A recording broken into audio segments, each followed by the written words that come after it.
आज के इस वीडियो में कक्षा 10 के जीव विज्ञान के बहुत ही टॉप 25 क्वेश्चन बहुत ही इंपॉर्टेंट क्वेश्चन लेकर आए हैं। तो अगर वीडियो अच्छा लगे हमारा तो लाइक, शेयर और सब्सक्राइब ज़रूर कर देना। तो पहला क्वेश्चन है, आहार नाल का सबसे लंबा भाग कौन सा है? पहला ऑप्शन है ग्रसनी, छोटी आंत, आमाशय, ग्रास नली। तो जल्दी से इसमें ऑप्शन बताइए, इसमें कौन सा सही है? जी, सबसे लंबा भाग जो है आहार नाल का छोटी आंत है। ठीक है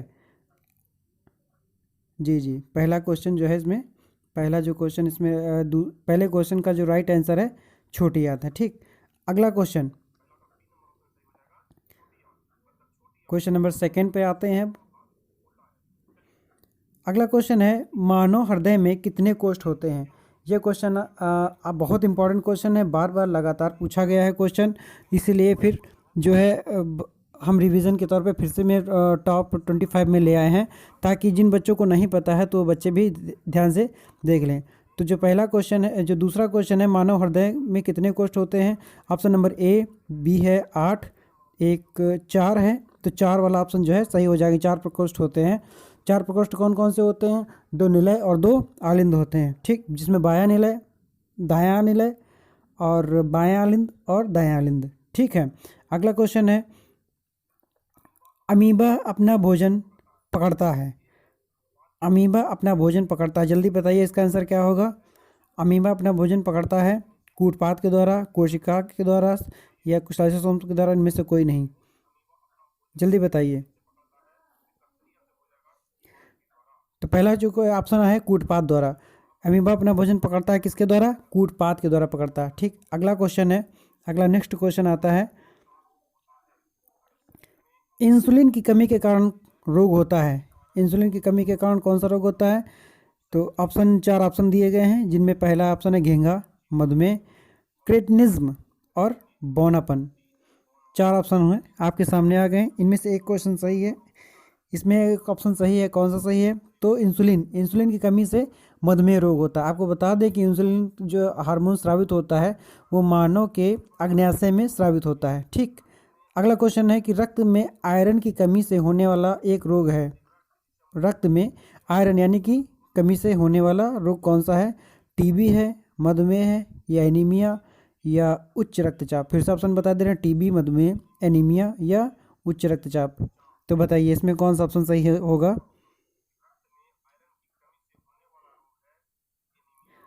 ऑप्शन नंबर सी सही है इसका, एनीमिया। एनीमिया होगा, आयरन की कमी से होने वाला रोग है ये, जिसमें शरीर में रक्त की कमी हो जाती है, उसकी कमी से एनीमिया रोग हो जाता है। अगला क्वेश्चन है क्वेश्चन नंबर 6, निम्नलिखित में से मादा ग्रंथि किसे कहते हैं? ये बहुत इंपॉर्टेंट क्वेश्चन है, वेरी मोस्ट इंपॉर्टेंट क्वेश्चन लगा लीजिएगा इस पर, कि निम्नलिखित में मादा ग्रंथि किसे कहते हैं? नंबर 1 अंडाशय को, नंबर 2 अंडाणु को, नंबर 3 है अंडज को, या नंबर 4 अंडकोश को। किसे कहते हैं निम्नलिखित में मादा ग्रंथि किसे कहते हैं? 4 ऑप्शन है, 4 ऑप्शन में एक सही है, कौन सा ट्रिक करिए? अंडकोश। अंडकोश को कहते हैं मादा ग्रंथि। ठीक है, इंपॉर्टेंट क्वेश्चन लगा लीजिए। अगला क्वेश्चन है क्वेश्चन नंबर 7 आता है इसके बाद में। क्वेश्चन नंबर 7 है, पुष्प का कौन सा भाग परागकण बनाता है? भैया बहुत इंपॉर्टेंट क्वेश्चन है, बार बार हम करवा भी चुके हैं, क्लास में भी करवाया था हमने, कि पुष्प का जो परागकण जो बनता है वो कहाँ पर बनता है? बहुत लोगों को पता हो, तो हम बता दे रहे हैं, इसका पुंकेसर बनाता है। कौन बनाता है? पुंकेसर भाग जो होता है परागकण बनाता है। पुंकेसर जो है परागकोश के ही परागकोश को ही बोलते हैं, परागकोश के अंतर्गत आता है पुंकेसर। परागकोश के अंतर्गत पुंकेसर रखा जाता है, जिसमें जो है रखा जाता है परागकोश आता है। परागकोश के अंदर जो है चार चतुष्फल की संरचना होती है, जिस संरचना को लघु जड़धानी बोलते हैं। ठीक, अगला क्वेश्चन है, नेक्स्ट क्वेश्चन है, हाइड्रा में किसके द्वारा अलैंगिक जनन होता है? क्वेश्चन नंबर 8 है, हाइड्रा में किसके द्वारा अलैंगिक जनन होता है? नंबर 1 खंडन, नंबर बी कृत्रिम ग्रंथियाँ, नंबर सी पुनर्जनन या नंबर डी मुकुलन। जल्दी से बताइए इसमें चारों ऑप्शन में से कौन सा सही है? तो नंबर डी ऑप्शन सही है, मुकुलन। मुकुलन पर टिक लगा लीजिए आप लोग। क्वेश्चन नंबर अगला देखते हैं, क्वेश्चन नंबर 9, मानव में ऑटोसोम की संख्या कितनी होती है? ऑटोसोम गुणसूत्र की बात हो रही है इसमें। अब गुणसूत्रों की संख्या कितनी होती है मनुष्य में? 46, 46।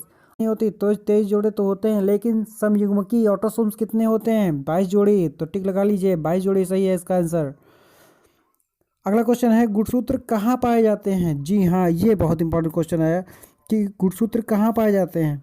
जी, तो इसका ऑप्शन नंबर 1 है कोशिका में पाए जाते हैं, या ऑप्शन नंबर बी ऊतक में पाए जाते हैं, या ऑप्शन नंबर सी केंद्र में पाया जाता है, या ऑप्शन नंबर डी इनमें से कोई नहीं। तो बताइए, 4 ऑप्शन है इसके सामने, आपको क्या क्या सही लगे रहा है? इसमें टिक लगा दीजिए जल्दी से। केंद्रक, इसका केंद्रक सही है। क्यों होते हैं? वेरी मोस्ट इंपॉर्टेंट क्वेश्चन है ये। मानव में रक्त से संबंधित जितने भी क्वेश्चन हैं आप लोग देख लेना। रक्त का जैसे पीएच मान कितना होता है? 7.4। रक्त कितने प्रकार का होता है? 4 टाइप होते हैं, 4 प्रकार के होते हैं रक्त। रक्त समूह की बात कर रहा है तो ऑप्शन नंबर डी सही है इसका, 4 प्रकार का। लेकिन फिर भी बता दे रहे हैं रक्त समूह 4 प्रकार के कौन कौन से होते हैं? ए होता है, बी होता है, ए बी होता है और ओ होता है, जिसमें सर्वग्राही होता है ए बी और डोनर होता है ओ पॉजिटिव होता है डोनर। ओके, इसका डी नंबर सही ऑप्शन। अगला नंबर देखते हैं, 11 के बाद 12 नंबर। गुणसूत्र की खोज किस ईस्वी में हुई थी? Very most important question. गुणसूत्र की खोज किसने भी की थी, ये भी इंपॉर्टेंट है, और किस सन में हुई थी? तो पहला ऑप्शन है 1876, या अगला क्वेश्चन है 1870, अगला ऑप्शन है 1879, या अगला है 1875। बताइए इसमें किसमें की थी और किसने की थी गुणसूत्र की खोज?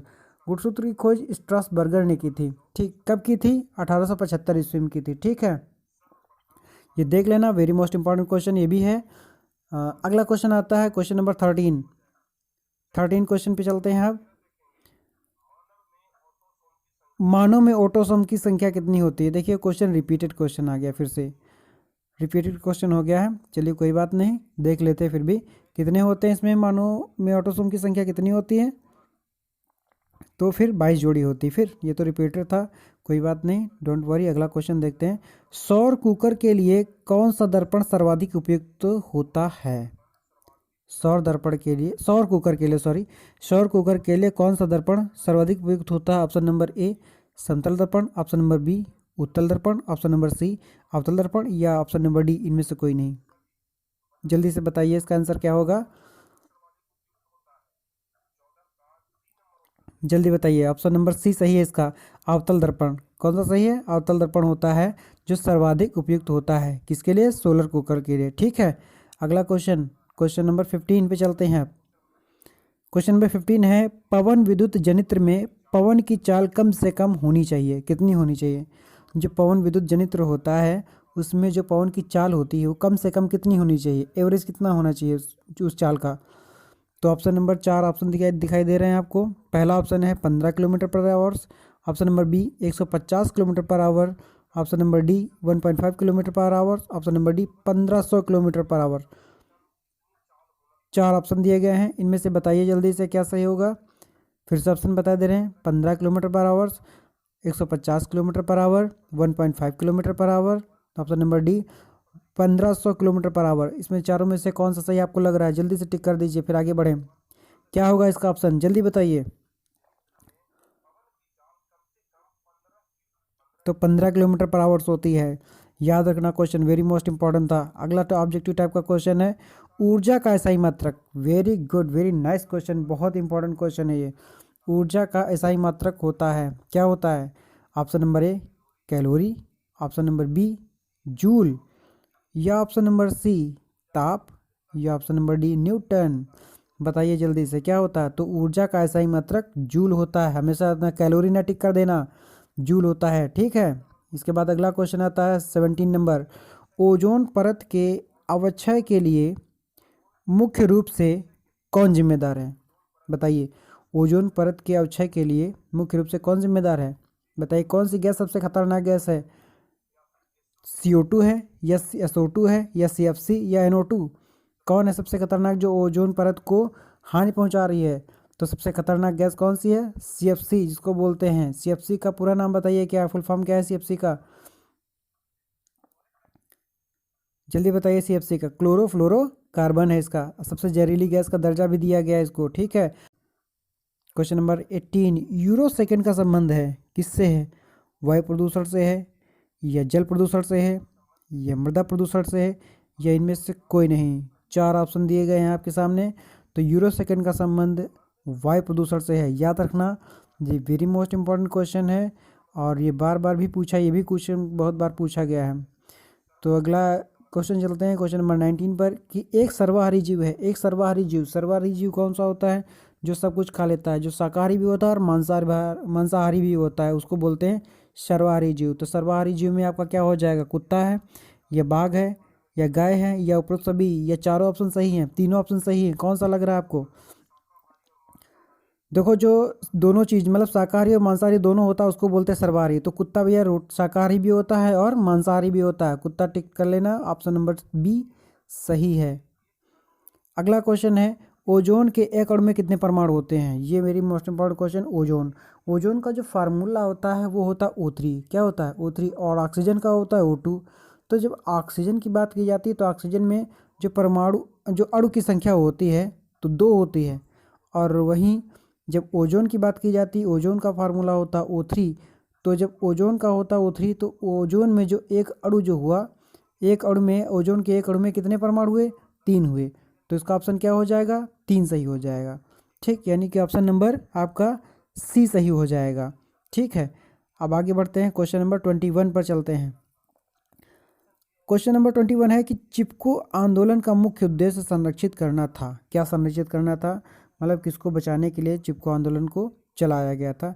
मिट्टी को बचाने के लिए, वृक्षों को बचाने के लिए, जल को बचाने के लिए या फिर बिजली को बचाने के लिए?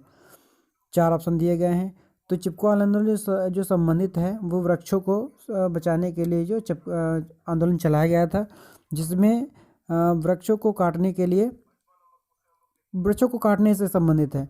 ठीक, अगला क्वेश्चन चलते हैं। 22 का क्वेश्चन है ऊर्जा का पारंपरिक स्रोत क्या है? ऊर्जा। तो हम लोग लगता है आप लोगों का चार्ट से क्वेश्चन पढ़ते चले और ऊर्जा का स्रोत क्या है? पृथ्वी पर ऊर्जा का स्रोत क्या है? तो क्या है ऊर्जा का स्रोत? 4 ऑप्शन दिए गए हैं, बायोगैस, सौर ऊर्जा या कोयला या पवन ऊर्जा। क्या है? पारंपरिक स्रोत की बात हो रही है तो कोयला ऑप्शन आपका ऑप्शन सही हो जाएगा, कोयला। ठीक है, अगला क्वेश्चन है CFC का पूरा नाम बताइए। देखिए, हमने पीछे जो क्वेश्चन आया था इसमें CFC वाला, तो CFC के बारे में बता चुके थे कि सबसे जहरीली गैस है और इसका जो फुल फॉर्म होता है, पूरा नाम होता है, ऑप्शन 4 दिए गए हैं आपके सामने, फ्लोरीन कार्बन या फिर क्लोरोफ्लोराइड का, और या फिर ऑप्शन नंबर सी सही है आपका, क्लोरोफ्लोरोकार्बन सही है। ठीक, CFC का पूरा नाम ही होता है क्लोरोफ्लोरोकार्बन। चलिए आगे अगला क्वेश्चन देखते हैं। चिपको आंदोलन की शुरुआत कब हुई थी? चिपको आंदोलन की शुरुआत देखो किसने की थी? सुंदरलाल बहुगुणा ने की थी। ये इंपॉर्टेंट क्वेश्चन है। और किसने की थी? सुंदरलाल बहुगुणा हो गए। अच्छा, किस सन में हुई थी? 4 ऑप्शन दिया, 1870 है, 1970 है, 1980 है या इनमें से कोई नहीं है। तो बताइए क्या है इसका आंसर? जल्दी से बताइए, 4 ऑप्शन है, जल्दी से तो बता देते हैं। ऑप्शन नंबर बी है सही है, 1970 में हुई थी। ठीक है, 1970 में चिपको आंदोलन की शुरुआत हुई थी। किसने की थी? सुंदरलाल बहुगुणा ने। क्वेश्चन नंबर 25 पे चलते हैं। वायु में नाइट्रोजन की प्रतिशत मात्रा कितनी है? जो वायुमंडल में जो नाइट्रोजन गैस है वो कितने % पाई जाती है? तो बता दें कि वायुमंडल में 4 ऑप्शन दिए गए हैं, 70%, 75%, 78% या 21%। 4 ऑप्शन हैं, जल्दी बताइए। वायुमंडल में सबसे ज़्यादा मात्रा में पाई जाने वाली गैस ही वायुमंडल ही है और वायुमंडल का जो परसेंट लेवल है वो 17% है, 70% है, 70% है। उसके बाद आता है ऑक्सीजन का नंबर। ठीक है, तो ये थे आज के 25 बहुत इंपॉर्टेंट क्वेश्चन। अगर हमारा ये वीडियो अच्छा लगा हो